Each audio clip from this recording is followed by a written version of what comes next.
Good morning. I want to welcome you back to our outside service again. It's sure nice to see you all keep coming regardless of the heat and all the circumstances. We want to keep all the sick in our community in our prayers. There's a lot of suffering and a lot of anguish going on with loved ones being sick. So continue to pray for them. Also, all the September is the time of our church budget. So any group leaders or team leaders or whatever the case may be, you need to get your budget or what you think you need for the next year, and sometime between now and probably the 1st of September, just try to get it to Robin. Let's go to the Lord in prayer. Father, I thank you for another day we can come to your house. Thank you that we can see each other, even if it's just a wave. I want you to be with us, keep us safe. Lord, especially reach down and touch the sick. Just reach your arms around them and give them the strength to continue on. Be with Tim as he brings us the message today. Just guide us and lead us and reach down, Lord, and touch our country. We need it. In Jesus' name, amen. Now, if you will, we can sing our call to worship song. I think it's in your bulletin. Blessed be the name.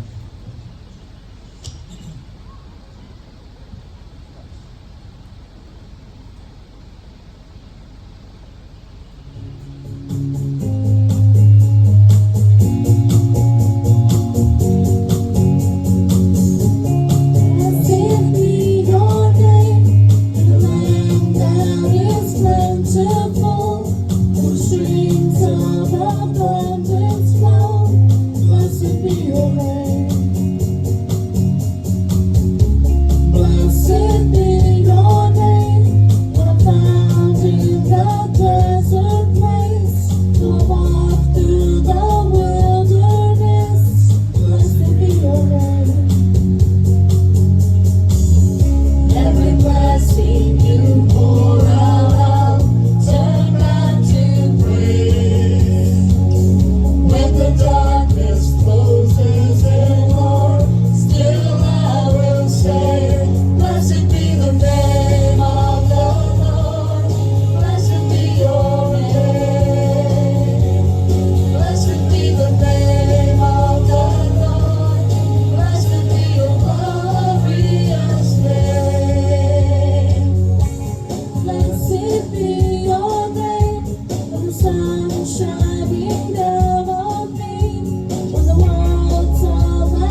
Well, you do the offering. Blessed be the name of the Lord. Thank you for worshiping with us today on this cool Sunday morning. It has been hotter, so some shade over there if you want to move your vehicle. We praise the Lord because blessed is His name. Before we take up our offering here, we always like to celebrate. Always something to celebrate here. And watching on Facebook last night. We don't do Facebook, but somewhere we got on it last night, watched last week's service, and sometimes we'd walk off with a camera, so I got to kind of stick around here close to the camera. What I want to celebrate is I got a call during the week, one of our members, and she was fearful. She woke up fearful one day, and we've been delivering CDs of our services, and she pulled a CD that was on Fear Not, and she listened to that CD, and it helped her, because with Jesus, He says to be anxious for nothing. Tommy's preaching this morning, I'll try not to. But if you want a CD, they're available. We'll be glad to get it to you. Pick it up while you're here, or we'll deliver it to you, whatever. So we celebrate that we can have these CDs and can keep listening to these messages. A good book. I just read a book I read last year. I read it again this year. A good CD. I like to listen to it more than once. Now, when we think about why give, well, the Bible says we do. The Bible says we need to. God loves a cheerful giver. But also, it's budget time at Mount Olivet Baptist Church. And we start our new year in September. So in the month of August, which will be next Sunday, we'll start working on our budget. So we'd like, as Andrew Jean mentioned, all of our team leaders, committee leaders, go ahead and get the numbers that you would like to be in the budget for your team. Get it into Robin, and we'll start working on that, having some deacons meetings and some council leaders meetings. But although we have a budget, and we don't spend it if it's not in the bank. Well, I'm happy to report that the giving has been up, the attendance has been up in the middle of a pandemic. So who do we give thanks for that? Praise the Lord. That's the Lord Jesus Christ. So if our ushers would come now and receive our offering, and the praise team will sing. We appreciate the praise team singing every Sunday. Thank you for worshiping with us today. Where two or more gather, there He is also. Warren, I want you to pray, and I want you to face, not the music, but face. Yes, sir. Okay. Thank you, dear Heavenly Father, for another day that we can come together and be one with you. Allow the Holy Spirit to enter each and every one of us that's here and around this world. Thank you, my Father, for the Holy Spirit. And most of all, thank you for your Son that gave His all for us to be able to live eternity with you. Take this offering you fixing to receive. Take it and use it as your will to spread the word across this planet. Allow your love to be shown. Thank you, my Father, for all this. In your holy name, in the name that is above all. Amen.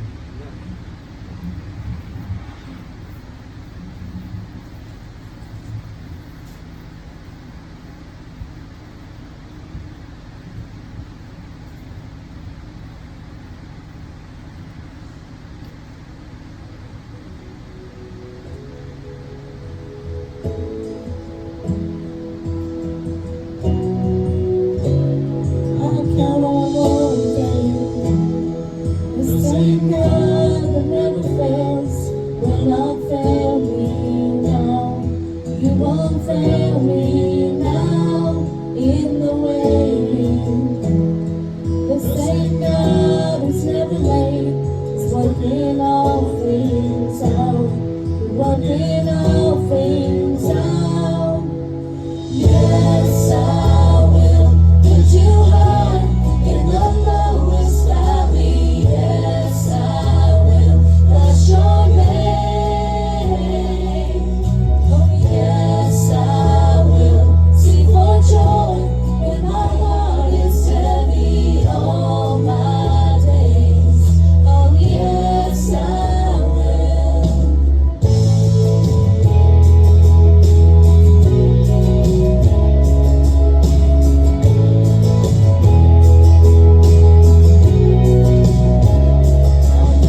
We got one more, y'all.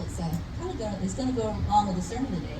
Had a little insight on that, but it's mighty to say. I think all y'all know this one.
Good morning, y'all. How you doing? Let's give them a big round of applause for that praise and worship team. Thank you, Pastor Mickey. And everybody that comes together leading up to these services, I just want to thank them and tell them we love them and we appreciate what they do. Because none of this is possible without all of our teamwork together. So thank you, everybody who's involved. Thank you for coming this morning. I'm excited. Is that anything different? All right, well, I'm extra excited this morning. I'd like to come to you this morning, and I want to bring a term about to you. It used to scare me. Intellectually, I was intimidated by this word. And over the last couple of years, some of you may know I go to school for biblical counseling, Christian counseling. And Kayla's probably laughing because my pace is maybe not as quick as some others. I like to digest it more. But I'm really not that smart when it comes to book stuff. So over these last couple of years, I've been having to study something called theology. And man, that used to just intimidate me. Coming from a background where I'm not very book smart, I just felt it was too complex of a subject, too intricate and just intellectually out of my ballgame. But this morning, I want to talk to you about that. And what I want to talk to you about is Jesus. Jesus. Jesus. And Charles Spurgeon once said, if I had only one more sermon to preach before I died, it would be about my Lord Jesus Christ. And we're going to preach Jesus, Jesus, Jesus. Through the eyes of a criminal and what his theology was. One of the points I'd like to make is that you don't have to be that smart or some great theologian to understand salvation and the way we're supposed to live.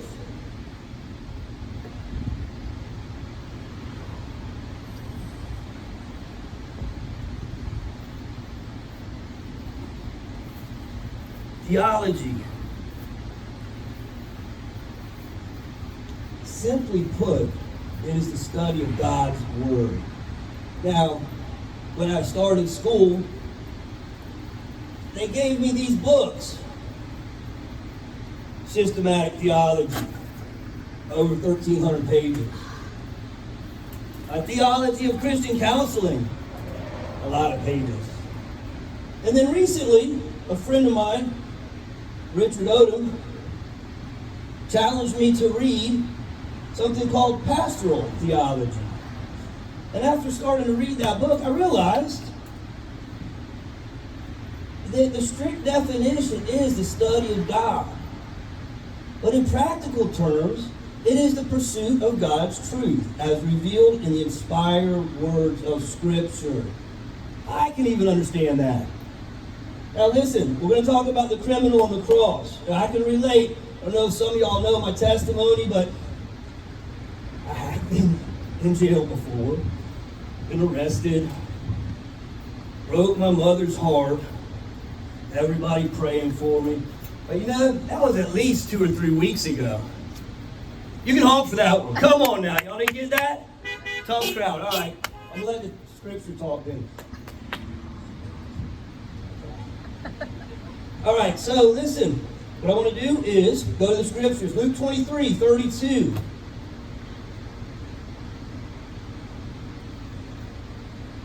And y'all remain seated in your cars in the air conditioning and enjoy the Scriptures. 2 of the other men, both criminals, were also led out with him to be executed. When they came to the place called the Skull, they crucified him there along with the other criminal, one on his right and one on his left. Jesus said, "Father, forgive them, for they know not what they are doing." And they divided up his clothes and casting lots. The people stood watching, and even the ruler sneered at him. They said, "He saved others. Let him save himself, if he's God's Messiah, the chosen one." The soldiers also came up and mocked him. They offered him wine vinegar and said, "If you are the King of Jews, save yourself."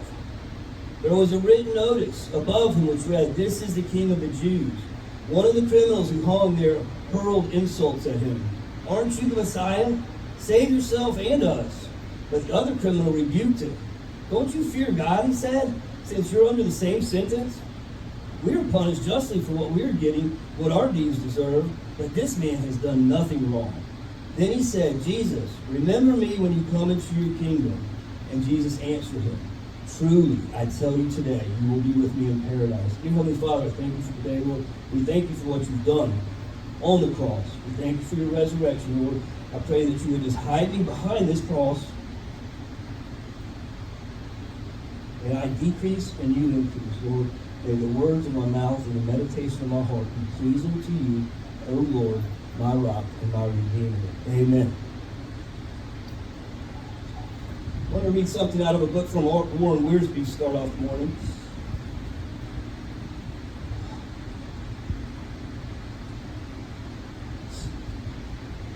Mr. Wiersbe says, it has been prophesied that the suffering servant would be numbered with transgressors. This was pre-prophesied 750 years before this happened.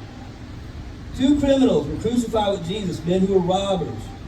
Now listen, I went into a little bit of study with this on the word criminals, or robbers, or thieves, malefactors, all of those terms. Criminals, what it really means is just really bad dudes. But if we want to be technical, Korgogos literally means evil working men. And see, Matthew and Mark tell us a little more. They were two robbers or thieves. That word means bandits. It means bandits who pillage after they steal. They are not petty thieves. They are heartless criminals. They steal and then take pleasure in hurting or killing their victims.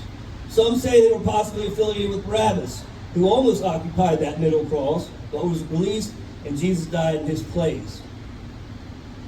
The name Calvary comes from the Latin calvaria, which means skull. The Greek is cranion, which gives us the English word cranium. And the Aramaic word is Golgotha. The name is not explained in the New Testament. The site may resemble a skull, or perhaps simply grew out of ugly facts of execution. Our Lord was crucified at 9 a.m. and remained on the cross till 3. From noon to 3, there was darkness all over the land. Jesus spoke 7 times during those 6 terrible hours. Father, forgive them. Today thou shalt be with me in paradise. Woman, behold thy son. Why hast thou forsaken me? I thirst. It is finished. Father, into these hands I commit my spirit. Luke records only 3 of these 7. We're only going to work on 2 this morning. Our Lord's prayer for his enemies and ministry to a repentant thief fit in well with Luke's purpose to show Jesus Christ as a sympathetic Son of Man who cared for the needy. So,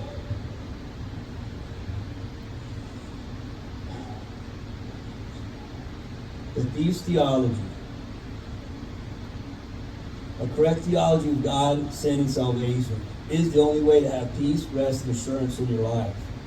This morning, like I said, we're going to meet an unlikely person to have a very correct theology.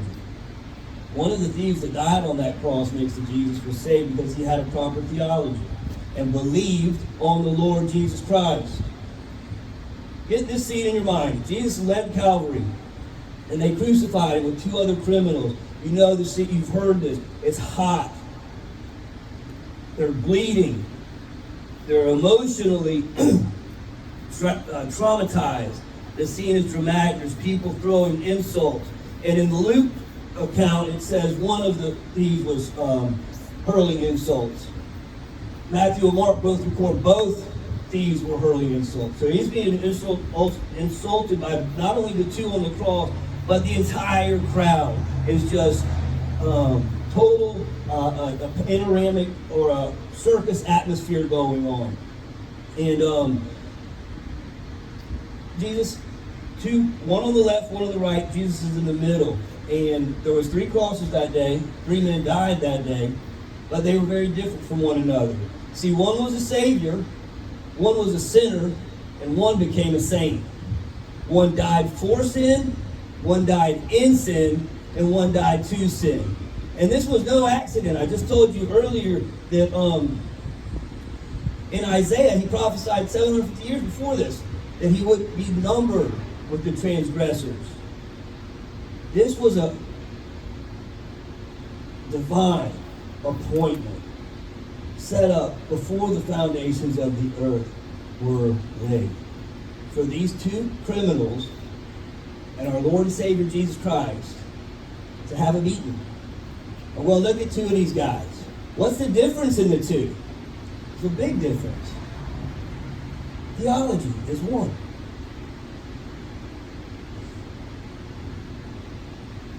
Think about this real quick before we get into it. On the day we die, really the only question that's going to matter is, which side are you on? Are you on the right side of Jesus, or are you on the wrong side? And just so that you don't start tuning out because you think this message is just for people who need salvation, make no mistake, this message is for all of us. This theology is necessary, and it's fundamental in our sanctification process after our salvation. We're told both men started out on the wrong side of Jesus. Like I said, Matthew tells us that both were hurling insults.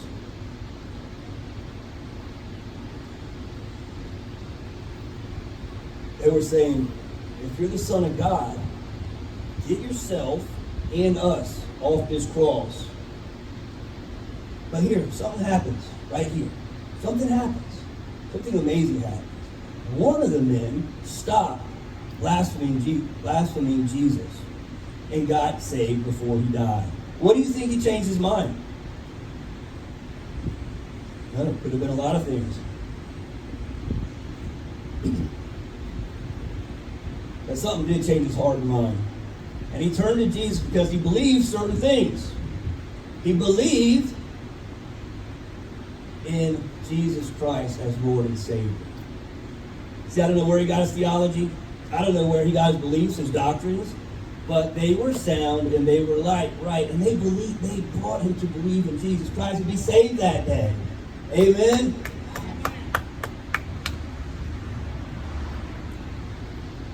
Maybe he went to the synagogue as a boy. I don't know. Maybe his mama taught him about God growing up. Maybe he heard Jesus preach as a man. Or maybe, just maybe, it was only on what he saw and witnessed that day. He heard the crowd tell Jesus, say, don't weep for me. Weep for yourself. Judgment's coming. He heard Jesus pray on the cross as he was being nailed up there. Father, forgive them, for they know not what they do. All the people hanging on crosses were trying to go. It was dramatic and traumatic, screaming, begging. But Jesus wasn't like that. Jesus was in control of the whole thing at that time. As if, I don't know, he was orchestrating the whole situation. Number one theology point would be, this thief has the same theology me and you have to be saved, which is, man is a sinner. And we indeed justly, for what we receive, do reward for our deeds. See, under his condemnation of our sins, this man was hanging on the cross, and he deserved it. He was a sinner. He acknowledged it, and he owned it. Try to picture that. You're looking at the Son of God, the spotless Lamb. All of this going on, your body's in agony. And somehow, some way, you come to a realization that I am a sinner. And I do belong on this cross. Does that make you think about anything else? Maybe before you were saved? This man had to be speaking either from behind Jesus or around the side of him. And he publicly acknowledges his guilt, his crime, his sin. And he is getting what he deserves. He doesn't deny his guilt and sinfulness, but he confesses it. Remember, we're talking about theology. He confesses his sin. No one ever gets saved until they first admit they're a sinner. Amen? It's only sinners that need a Savior. The problem is, some of us don't want to confess before an almighty and holy God that we are sinners. See, in our culture today, it's not cool to talk about my sin. Sometimes people think you're weak. Or it's not a good thing. Oh, you know what? My self-help book says to be positive. I understand that, and I try to be a positive person too, but the reality of it is, I'm a sinner in need of a Savior. And I thank God that He was a better Savior than I am a sinner.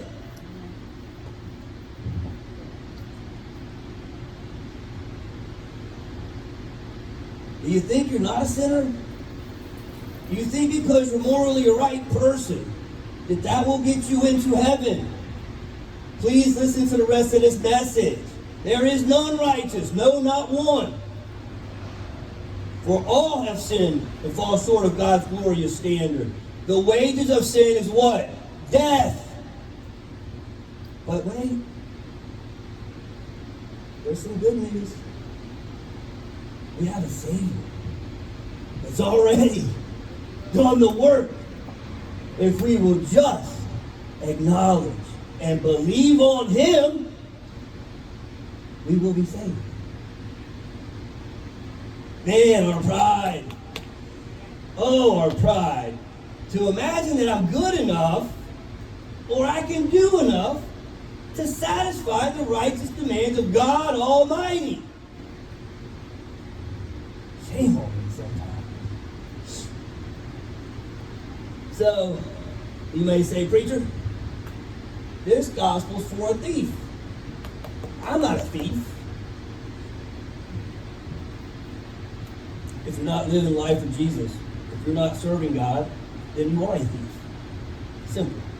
God created you to know, love, and serve Him. And if you're not doing that, then you're robbing God of the glory that belongs to Him. Amen on that? Or a horn honk on that one? We're breathing God's air. We're drinking God's water. Walking on God's green earth and eating God's food. And if you're not living right with God by His creation and redemption of your life, then we're thieves. The man on the cross was a thief. And every man without the Lord Jesus Christ has robbed God for their life. Number 2, God is holy. Fear of the Lord. You need wisdom. Solomon, pretty wise man. I like his theology.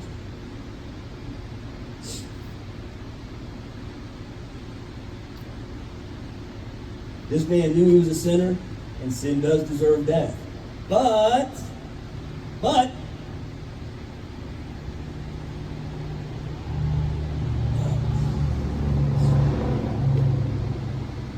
he had fear of the Lord.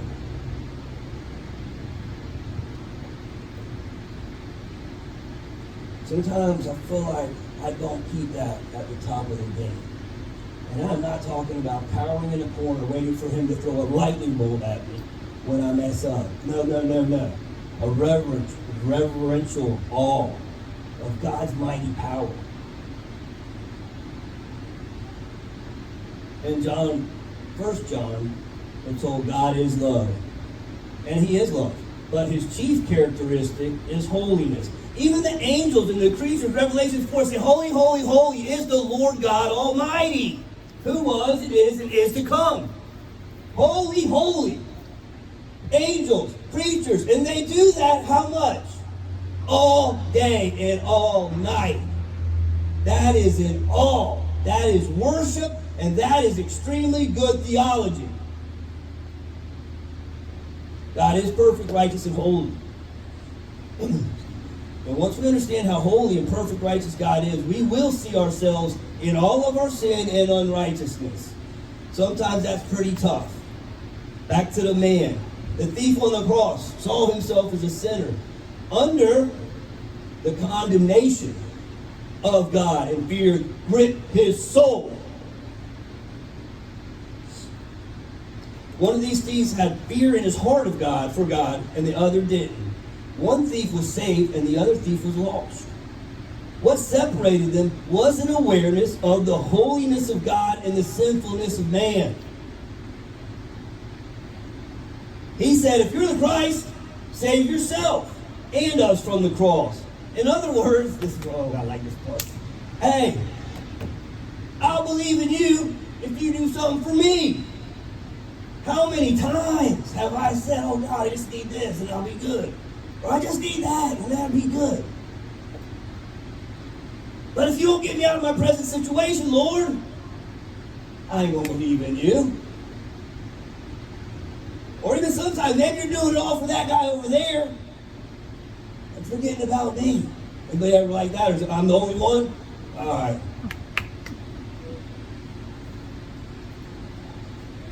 Because he had no fear of God, no understanding of how righteous and holy God was, and how sinful and lost he was what was wrong with the thief on the cross. The one who died in rejection, not in redemption.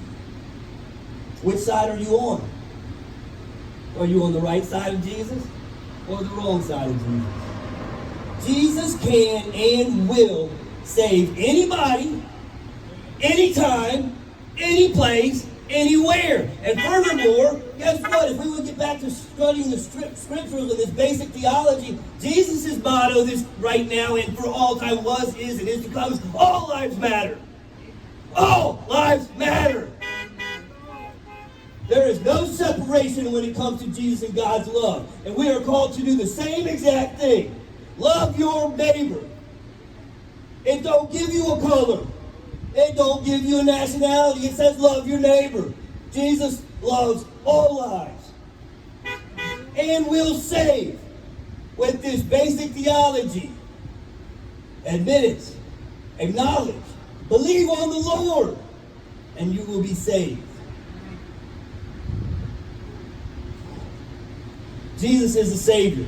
It's not enough to know you're a sinner. It's not enough to know God is holy and deserves to be feared. You must also know that He is the Savior and He needs to save you from your sin. He is sinless. What's your testimony about Jesus Christ on the cross? Will you fear God and acknowledge that Jesus is sinless Savior? Jesus never committed one sin. He did not sin, neither was deceit or guile, whichever version you like, in His mouth. Perfect. Slain Lamb of God. Lord, remember me when you come into your kingdom. Jesus is the King. Name above all names. Wonderful Counselor.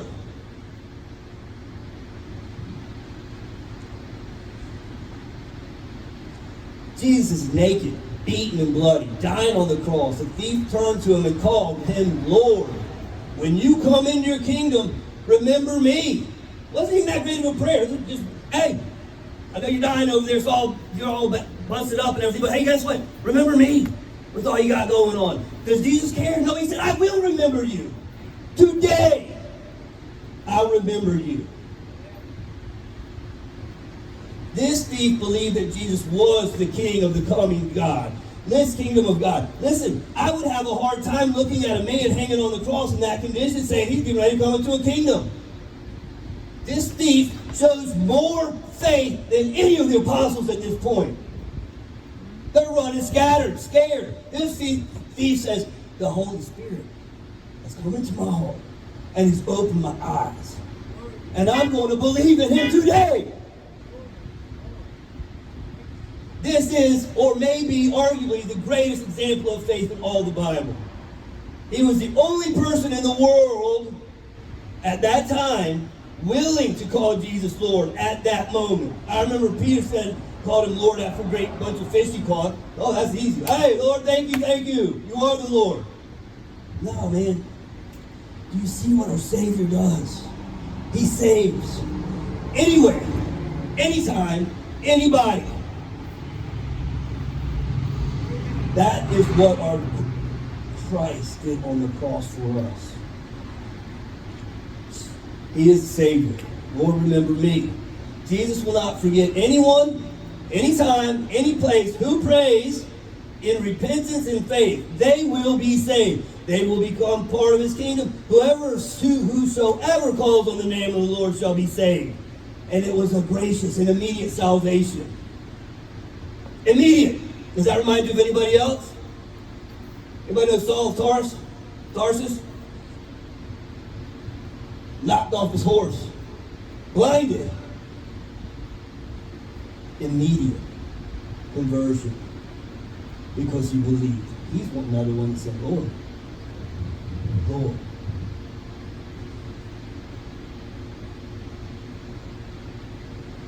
It is for by grace that we have been saved through faith. Not of ourselves, it's a gift of God, not works, lest anyone should boast. Salvation is not by our goodness, it's by God's grace. See, the grace was right in the middle that day. All of God's enormous, deep, rich, wide grace landed right on our Savior, Jesus Christ, that very day. Amen?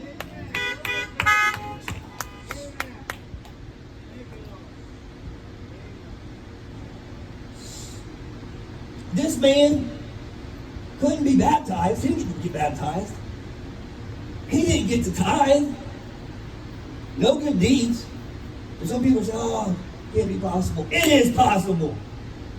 It is possible. And it's done. Anyone who calls on the name of the Lord shall be saved. He said, assuredly, I say to you. Why did he say assuredly, or verily, or truly? Because it's impossible for people to imagine. How could that be? His ways are not my ways. They are higher than mine. Because what do we believe? We believe, if we're going to heaven, and Jesus said we are, believe in him, absent from the body, present with the Lord. Amen? So listen, as I try to wrap this up because of the heat.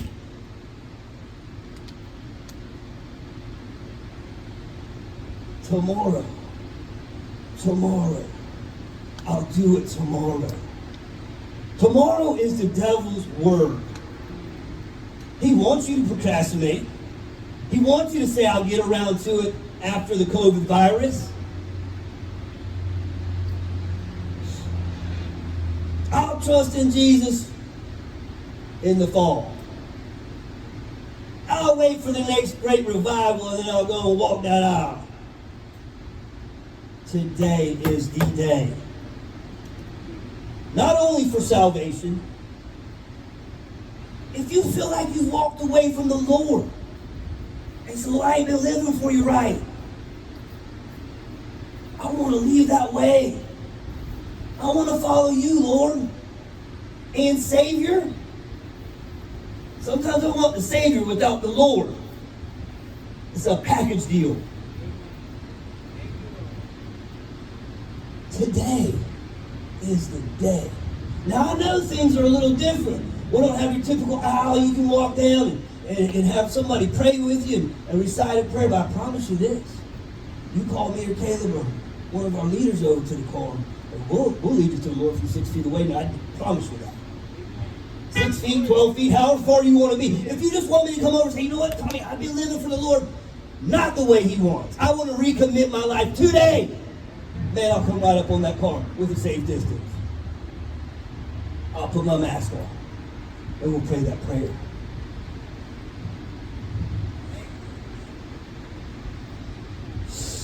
Today, you will be with me in paradise. Paradise is heaven.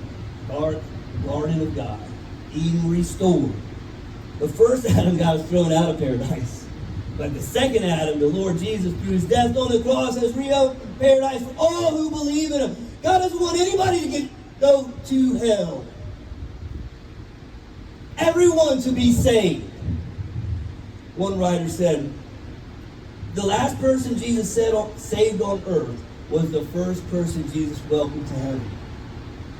The first person Jesus took to heaven was a murderous, cutthroat thief who was saved in the dying moments of his life.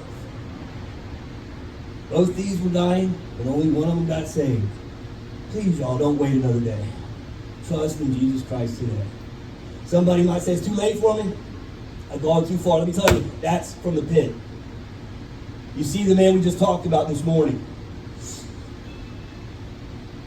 He called on Jesus and he was saved. And if you call on Jesus, he'll save you too. So would you go to the Lord in prayer with me? Dear Heavenly Father, we thank you today, Lord. We thank you for your word.